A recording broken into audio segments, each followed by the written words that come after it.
Alright, we're back. This should be video 6. I kind of lost count, but I'll go back and correct that when I label them. So now that we know both the major scale and the minor scale, and we understand the formula and how to make them, and we understand the positions and what's the difference between the two, I want to introduce you into the things that allow us to make music for the most part, especially if you're playing piano and you want to produce something, and or your ideas about melody, how do you utilize melody come into play. Many of us can just make music no problem. You really don't need to even completely understand any of this in order to produce the sound. So I'm going to try to explain what you're hearing and how you hear those things through this particular portion of music theory that we're looking at. So we already did the major scales. We understand that there are different sharps, there are different flats. I'm using the key of C just because it's easy. It has no sharps or no flats. And I'm going to use its minor. It's not the relative minor, which I spoke about in another video. This is just the minor of C. Maybe there's a better way to say that, but I can't think of it at the moment. So C major versus C minor, and not the relative minor. The relative minor of C major we talked about is A minor. A minor has 0 sharps or flats. In the key of C minor, there are 3 flats. So that's the big difference. Okay. So when we think about the positions, when we're talking about a major scale, we build chords based on the intervals, which, if you remember in the earlier, maybe video 1 or 2, the intervals are just the distances between the notes. So if I play a C, and then I go and I play an F, this note is in the 4th position, C, D, E, F, G. Well, I said G, C, D, E, F. So from position 1 to position 4. Now there are things that we consider when I talk more in detail about the intervals, because that's going to be important. But that's called a perfect chord. If I went to G, there's a 5-note difference, so C to G, we call it a perfect fifth. When we're looking at the major and minor scales, sometimes we consider, well, not sometimes, we actually consider that there is a minor version and a major version of one of those intervals. As I just introduced you to, there's a perfect version of an interval as well. So actually I'm going to talk about that really quickly too. Each position of the major scale has a number, right? So 1 through 8, there's major, there's minor, there's perfect, there's diminished, and there's augmented. I haven't mentioned anything about the diminished and augmented scales because there are things that exist for that. And I haven't talked about the perfect yet either. The perfect intervals, we're going to talk about intervals. Perfect intervals are P1, which just means perfect, 4, 5, and 8. P4, P5, P8. P1, if you start in key of C, is just playing the note itself. P8, which is also called the octave, is a note that we end on. The 4th is splitting the scale in half, and so is the 5th. Because if you start on C and you go up 5 notes, you get to G. But if you start on C at the top and you go down 4 notes, you get to G. Vice versa. If you start on C and go up to F, or go up 4, you get to F. But if you start on C at the top and you go down 5 notes, you get to F.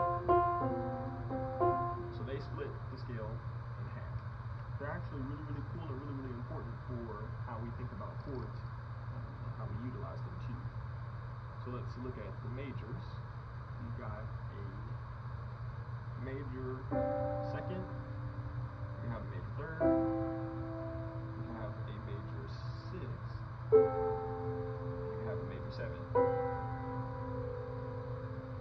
You can also have a minor second. You have a minor third. You can also have a minor sixth. You can also have a minor seventh. And then everything else is perfect.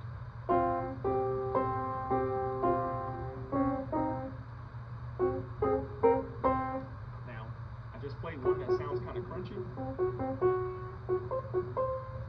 That one is truly the exact midpoint of that entire scale. We call it the tritone because it takes 1, 2, 3 whole steps to get to it.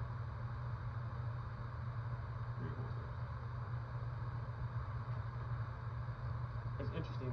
That has a lot of functionality if you understand it, but that's a bit more of an advanced thing to think about.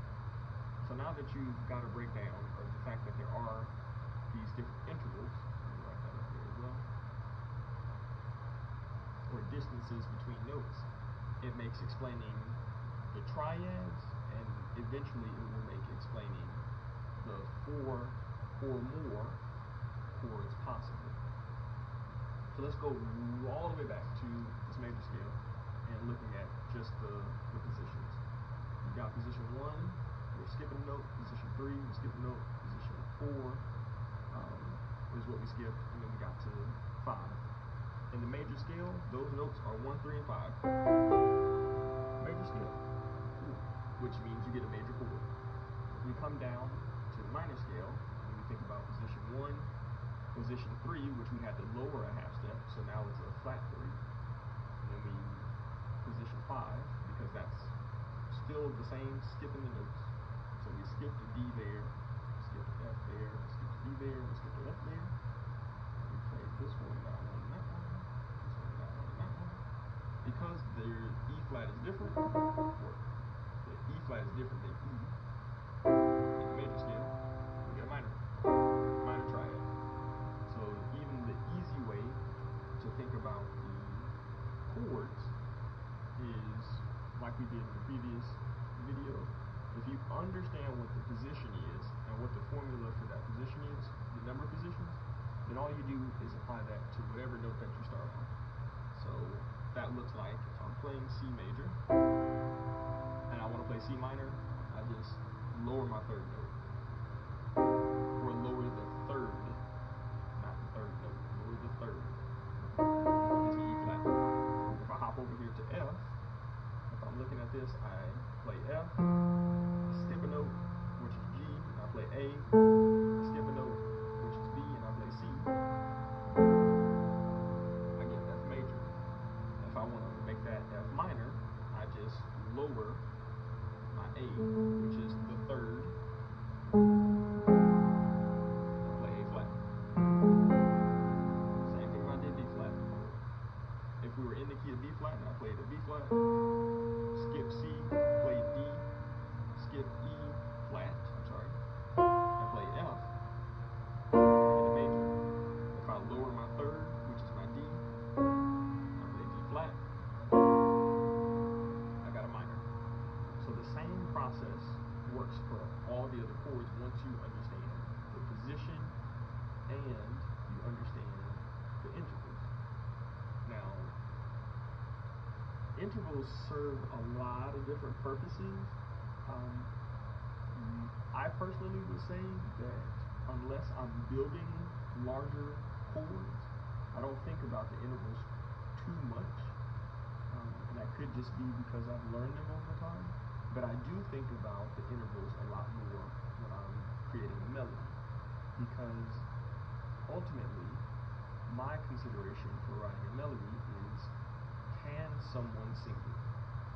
If they can sing it and it's not too far out of their range, or can someone play it and it doesn't mix or clash with another instrument playing in that range, the interval is probably important for me to think about. But that again, has a lot to do with some further down the road videos that come. So effectively, you can make major triads and you can make minor triads. When we think about the larger chords that have 4 notes or more, it's the same process. So I'm going to show you something called a major 7 and something called a minor 7. And if you guessed all you're doing is adding the 7th position, then you're correct. So if we look at the major scale and I want to play a C major 7, I already know that I got 1, 3, 5, and I'm adding the 7th position. So that has to be C, E, and G, because we already figured that out. And then what note is in the 7th position? B. Boom. Again, you can do all of this without ever having played your instrument. Getting to the minor scale, I remember that I got a flat 3, a flat 6, and a flat 7 in those positions. So now 1, flat 3, 5, flat 7, and I go look at this, I got C, E flat, G, and B flat.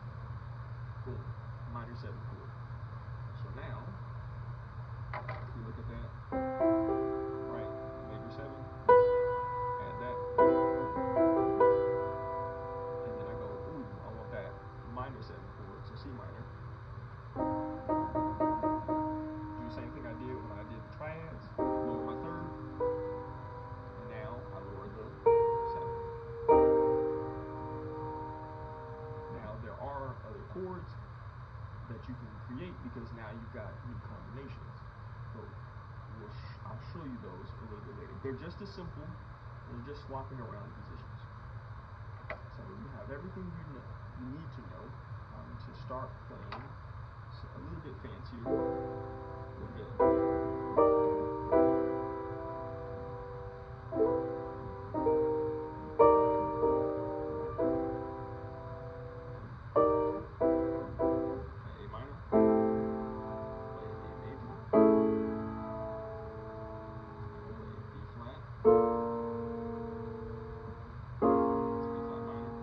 Same thing no matter where I decide to start. So yeah, keep that in mind, and in the next video I'll expound on the idea of changing these chords so that we have things called voicings.